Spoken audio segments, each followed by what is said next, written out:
Monsieur le ministre. La parole est à Éric Raoult. Merci, Monsieur le Président.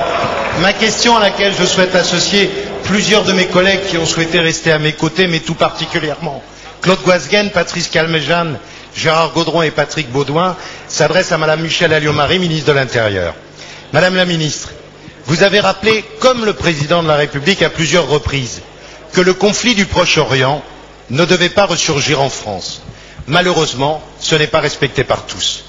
Depuis plusieurs mois, se développent des intrusions violentes dans des centres commerciaux de groupes d'extrême gauche, accompagnés parfois d'élus, notamment Verts, pour appeler au boycott de produits israéliens.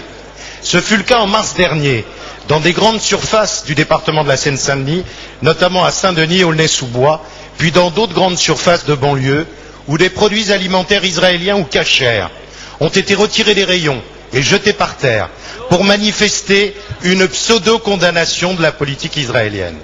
Ces actions violentes et inquiétantes seraient déjà au nombre d'une quarantaine et il semble qu'elles continuent à se développer en toute impunité. Ces agissements ont d'ailleurs été filmés et sont sur le net.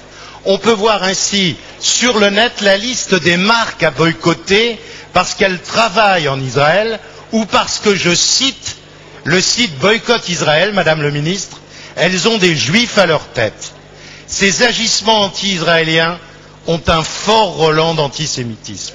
Ils sont inadmissibles et ont ému et inquiété la communauté juive de France, notamment en banlieue. Madame la ministre, ces opérations commando et ces appels au boycott sont interdits et ne peuvent plus rester sous silence et sans intervention des pouvoirs publics, car ils commencent à se banaliser.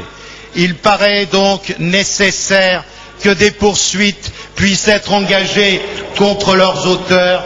Chers collègues, ne pratiquez pas la duplicité et le double langage. Merci. Madame la ministre, quelle réponse comptez-vous